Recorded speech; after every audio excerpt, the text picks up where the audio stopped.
इस कार्यक्रम के पुण्यार्जक हैं जग्गिसोत श्री बापूलाल जी, श्रीमती कुसुमलता, अनूप कुमार, चंदनबाला, पूर्णा, महत्व एवं समस्त जग्गिसोत परिवार। फर्म एवी एंटरप्राइजेस, खांदू कॉलोनी, बांसवाड़ा, राजस्थान। श्री अजित कुमार मुंगानिया, श्रीमती मनोज देवी, श्री चिराग कुमार, श्रीमती हेमिका, श्री रौनक कुमार, श्रीमती टीना एवं मास्टर मिवांग। फर्म अजित कुमार मोतीलाल, घाटोल, जिला बांसवाड़ा, राजस्थान। श्री धनपाल शाह, श्रीमती मनोरमा शाह, श्री अपिल शाह सीए, श्रीमती सोनल शाह, नव्या एवं आरव शाह, घाटोल, जिला बांसवाड़ा, राजस्थान।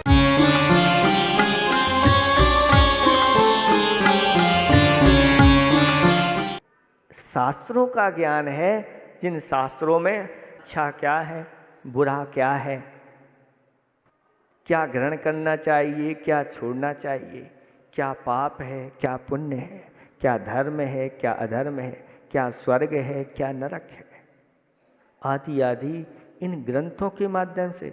अगर ये एक सामान्य ग्रंथ नहीं है, ये भला छोटा सा ग्रंथ है प्रश्नोत्तर रत्नमालिका, अगर कोई गृहिणी अपने अंदर अगर इस शास्त्र को उतार ले तो इसमें सब कुछ है जो अपनी संतान को वह सिखा सकती है कि नहीं बताओ। इतने 2 महीने से आप लोग लाभ ले रहे हो इस ग्रंथ का, इसमें कुछ है कि नहीं। ऐसे ऐसे प्रश्न और उत्तर दिए गए हैं जिनके माध्यम से हम अपने जीवन को बहुत अच्छा बना सकते। प्रत्येक माँ का कर्तव्य है, प्रत्येक पिता का कर्तव्य है कि अपनी संतान को इस पुस्तक को जरूर पढ़ाए। बेटा इसको पढ़ो और अपने जीवन में इनको उतारो, तुम्हारा जीवन बहुत अच्छा बनेगा। तो इस प्रकार से ये 5 लक्षण जिसके पास होते हैं वह साक्षात श्री कहलाती है। और ऐसी श्री जो होती है वह लक्ष्मी का रूप होती है, तो अपनी संतान को भी वह अच्छे मार्ग पर लगाती। और अगर संतान में अगर कुसंस्कार चले गए तो वह संतान जो है दुर्गति की पात्र हो जाएगी। आपका पूरा पुरुषार्थ किस काम का? आपने पुरुषार्थ किया और आपकी संतान दुर्गति में चली गई। पूत कपूत तो का धन संचय, और पूत सपूत तो का धन संचय।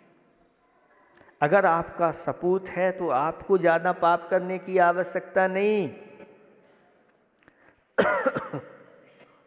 और पूत कपूत है तो भी पाप के माध्यम से संपदा संचय करने की आवश्यकता नहीं, क्योंकि वह कपूत पूरी ही संपदा को वह विष्णु में लुटा देगा। और सपूत है तो संपदा भी नहीं है तो भी संपदा इकट्ठी कर देगा। ये है स्थिति। इसलिए उस सपूत में, उस पुत्री में अच्छे संस्कार डालना माता पिता का कर्तव्य है। ऐसे नहीं कि बच्चों को जन्म दे दिया बस हो गया, हमारा तो काम पाल पोस दिया, संस्कार डालना हमारा काम नहीं। ये भी संस्कार डालना चाहिए। पशु पक्षी भी होते हैं तो भी वह अपनी संतान के अंदर संस्कार डालते हैं। और अगर बंदर भी है तो बंदर का छोटा बच्चा है तो उसको भी सारे कर्तव्य सिखा देते। और अगर चूक गया बंदर, छोटा सा बंदर है, डाली से चूक गया तो मम्मी पिटाई लगा देती उसकी। ऐसे देखें, एक बंदरिया थी और उसका बच्चा वो मान नहीं रहा था, रो रहा था। और वहीं पर हमारा ऊपर, हम छत पर बैठे थे और वो बहुत रो रहा था। ये कह रही थी हम छोड़ के यहीं महाराज जी के पास चले जाएंगे। वहीं पर हम बैठे थे, वहीं पर वो बच्चा हमें देख करके डर रहा था। और वो माँ भी दूर दूर छोड़ के उसका भाव ऐसा लग रहा था कि हमें यहीं छोड़, अगर तुम सही नहीं करोगे तो यहीं छोड़ करके चले जाए।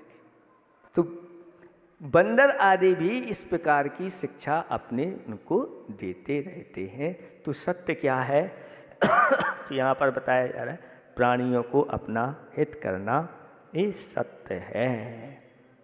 और क्या है अगला प्रश्न, वैसे समय तो हो गया फिर भी थोड़ा सा रख देते हैं। अगला प्रश्न आ रहा है किम प्रेया, प्रिय क्या है? प्रिय क्या है? प्राणियों के लिए प्रिय वस्तु क्या है? तो कहते हैं प्राणी नाम अस्वाहा। प्राणी नाम किम प्रेया, प्राणियों के लिए प्रिय क्या है? तो कहते हैं अपने प्राण प्रिय। इसलिए इन प्राणों की रक्षा करना चाहिए, अपने प्राणों की भी रक्षा करना चाहिए और दूसरे के भी प्राणों की रक्षा करना। लाइफ माने क्या होता है? जीवन होता है। और लाइफ में कितने अक्षर हैं? LIFE। एल क्या कहता है? एल कहता है लिव एंड लेट लिव, जियो और जीने दो, इसी का नाम जिंदगी है। जिंदगी किसे कहते हैं? जियो और जी, तुम भी सुख से जियो और दूसरों को सुख से जीने दो। और दूसरों के ऊपर अगर कोई इस प्रकार से जीने नहीं देता तो उसको शिक्षा भी देना चाहिए। अभी सावन रक्षाबंधन पर्व आने वाला है। ये पर्व कहा गया है इसको शास्त्रों में। पर्व वही होते हैं, एक लौकिक पर्व होते हैं और एक पारलौकिक पर्व होते हैं, धार्मिक पर्व होते हैं। ये रक्षाबंधन पर्व जो है यह मुख्य रूप से तो धार्मिक पर्व है, लेकिन धीरे धीरे आपके जीवन में भी दूसरी रूप से आ गया तो उसको आपने लौकिक पर्व बना दिया और लौकिक पर्व बना करके उसमें लग गए।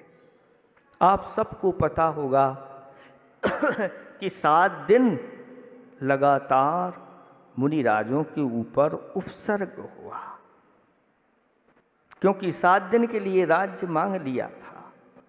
जब उपसर्ग हुआ उस उपसर्ग को उन मुनिराजों ने अच्छी तरह से शांत बैठ करके सहन किया। और जब उपसर्ग हुआ तो वह ऊपर जो ज्योतिष मंडल में तारे थे, कोई एक सा तारा कांप रहा था, उसको देख करके और मुनिराज ने निमित्त से जान लिया कि कहीं उपसर्ग हो रहा है, और पता किया तो वह उपसर्ग अकंपनाचारी मुनिराजों के ऊपर उपसर्ग हो रहा है। तब उस उपसर्ग का निवारण करने के लिए कौन सक्षम है? तो विष्णु कुमार मुनिराज के लिए रिद्धियाँ हो गई थी और उनके पास वह खबर पहुँची। तब वह अपना सब कुछ छोड़ करके उन 700 मुनिराजों की रक्षा करने के लिए आ गए और उन्होंने इस प्रकार का रूप तैयार किया और विक्रिया के माध्यम से 3 डग जमीन मांगी। और उन 3 डग जमीन देने के लिए जब वो जो उपसर्ग करने वाले थे उन मुनिराजों पर देने के लिए तैयार हुए, तब उन्होंने 1 डग तो अपना एक पैर कहाँ बढ़ाया? कहते हैं सुमेरु पर्वत पर, एक मानुष उत्तर पर्वत। अब पूरी नाप ली 2 पैरों से, तीसरा पैर कहाँ रखें बताओ? तब जगह नहीं थी, हमारे ऊपर ही रख दो अब और कहीं। जब उसके ऊपर पैर रखा तो चिल्ला उठा और क्षमा करो क्षमा करो क्षमा करो, इस प्रकार से तैयार। और उन विष्णु कुमार मुनिराज ने उन 700 मुनिराजों की रक्षा की थी। उसके फलस्वरूप उस दिन वहाँ के सारे जो श्रावकों ने उन मुनिराज की वैयावृत्ति की और बहुत सभी आनंदित हुए जो अभी शोक में डूबे हुए थे। उन मुनिराजों का जो उपसर्ग हुआ था 7 दिन के बाद वो आहारचर्या के लिए निकले थे, तो सभी ने उनकी आहारचर्या, उनके सबके गले रुंध गए थे। उस समय उनके लिए बिया आदि की खीर ऐसी जो अंदर चली जाए, ऐसा सारे नगर में चौके लगे थे और उनका पड़गागन हुआ था। इतने चौके लगे थे कि आधे तो खाली रह गए थे। और जब खाली चौके लोगों के गए तो वो भी उदास होकर के आ गए कि हम क्या करें, हमें तो लाभ ही नहीं मिला।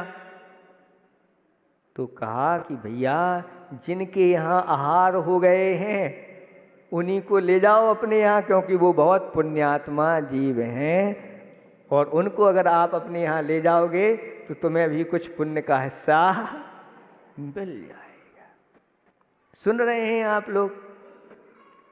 आपके लोगों को तो ऐसा चलता है कि आज हमारे यहाँ महाराज आए हैं तो और अभी और लोग आ जाओ, वो कहता है।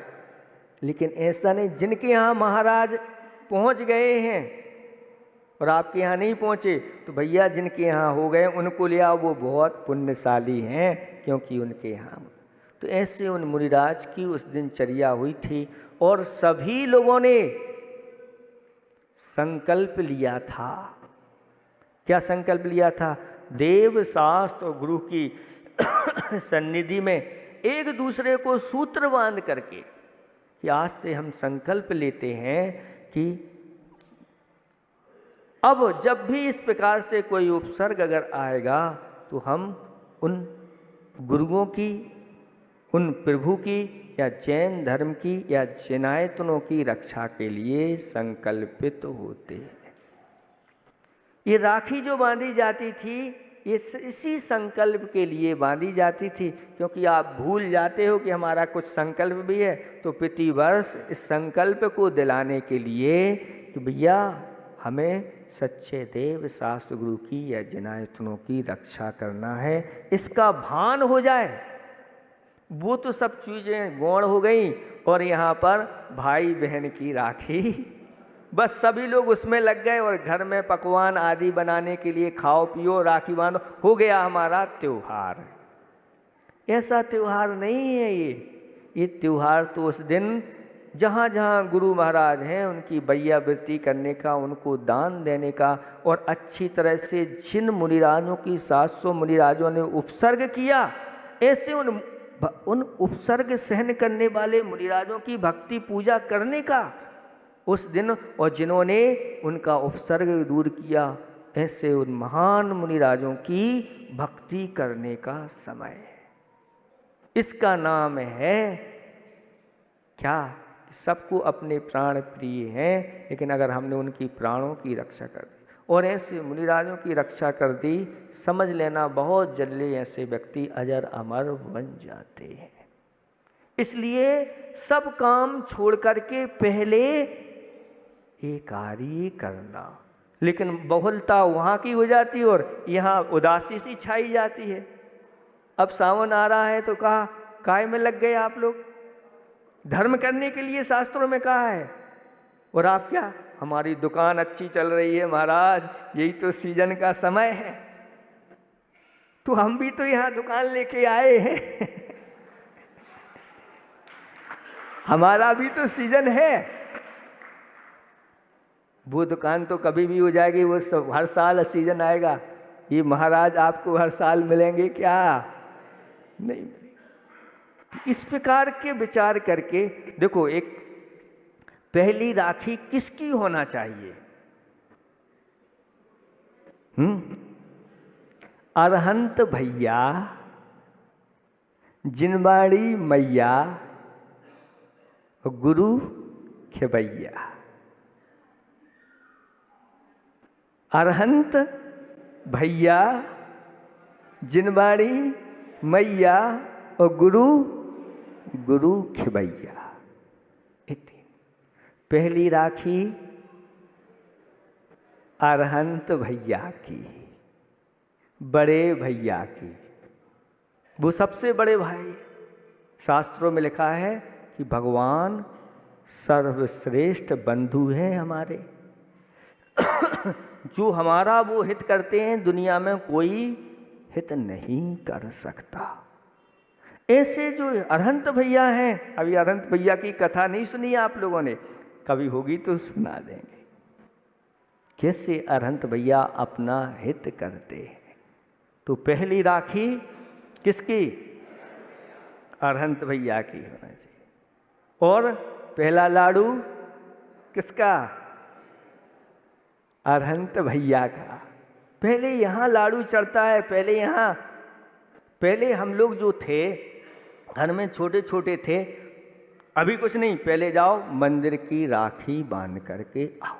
हम लोग छोटे छोटे थे, क्या जाने कि मंदिर की राखी क्यों बन रही है, क्या, इसको कुछ जानते नहीं। लेकिन पहले मंदिर में जाके जाओ, लाडू चढ़ा के आओ या श्रीफल चढ़ा के आओ, फिर इधर सब होगा। फिर घर की राखी बाद में होती है। पहले अरहंत भैया की पहली राखी अरहंत भैया की, फिर दूजी, फिर तीजी, फिर इसके बाद अपने भैया की। ये चीज़ों ने ये व्यवस्थित बनाई हुई है। इसलिए ऐसा नहीं कि यहाँ धर्म सब भूल जाओ और सब रक्षाबंधन आ रहा है तो वहीं घर में ही पूड़ी पराठे आदि आदि खाते रहो और एक दूसरे को राखी बताते हैं कि यहाँ तो महाराज एक एक महीने तक हम लोगों की राखी बनती है। बहुत बड़ा परिवार है, बहनें भाई आदि आदि। कोई बात नहीं वो भी आपका चलता है, ये लौकिकता आपस में भाई बनने की। लेकिन ये यहाँ राखी जो बांधी जाती है मंदिर में वो मंदिर में राखी किसको बांधे? तो कुछ लोग मंदिर में ही बांध आते हैं, कुछ लोग अपने अपने हाथों में बांध लेते हैं। तो शास्त्रों में वर्णन आया है कि एक दूसरे ने एक दूसरे के हाथ में राखी को बांधा और संकल्प ये लिया कि आज से मैं धर्म और धर्म आयतनों की रक्षा करूँगा। ऐसा संकल्प के साथ यह राखी बांधी जाती है। और आप लोग भी कई बार आ जाते हैं, महाराज अब रक्षाबंधन है तो आपकी हमें पिच्छी में बांधना है। तो किस लिए पिच्छी में बांधना है?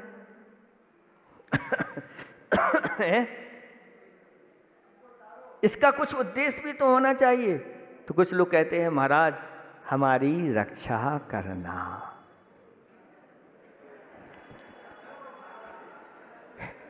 अब महाराज के आप कहीं भी बांध देते हैं बाजोटा आदि बांध में, तो उसमें उद्देश्य तो कुछ होना चाहिए तथा निर्देश हो। तो महाराज कहते हैं आशीर्वाद तुम्हारी रक्षा हो। लेकिन महाराज कहते हैं हमारी भी, क्योंकि हमारी रक्षा करना भी आपका दायित्व है, आपका कर्तव्य है। और एक दूसरे के जब पूरक होते हैं तो महाराज का आशीर्वाद होता है कि आपकी भी रक्षा होती है। आपकी रक्षा जब भी होगी, आपके अंदर धर्म बढ़ेगा, आपकी रक्षा होगी। और आप अगर सक्षम हैं तो मुनिराजों की, क्योंकि मुनिराज जो होते हैं उनका किसी प्रकार से कोई प्रतिकार आदि नहीं करते आपको करने की। तो अच्छी तरह से तैयार हो जाओ। एक ही दिन पड़ रहा है, चतुर्दशी भी है और पूर्णिमा भी है, उसी दिन आपका होगा। लेकिन इन लोगों ने विधान रखा है तो आप लोग कम से कम 13 को और चतुर्दशी को अच्छी तरह से इस विधान में शामिल होकर, देखो 10 बजे तक का समय रखा है। 10 बजे के बाद तो आप फिर आपके पूरे दिन हैं। इसलिए धर्ममय, क्योंकि ये धर्ममय पर्व है, इसको धीरे धीरे हमने धर्म से हटा करके और लौकिकता में ही उसको ही पूरा बना दिया। इस प्रकार की बहुत सारी चीज़ें आती चली जाती हैं। जिनको ज्ञान नहीं होता वो इस प्रकार के कार्य होते हैं, लेकिन जिनको इसका ज्ञान हो जाता है वो अच्छी तरह से ये भी करते हैं। और वो भी धर्म पूर्वक जो भी आपके अनुष्ठान होते हैं संसार के, वो सब मंगलमय अनुष्ठान हो जाते हैं। यानी वह आगे जा कर के आपके लिए सभी प्रकार के कार्यों की सिद्धि करने वाले हो जाते हैं। इतना ही पर्याप्त समझ।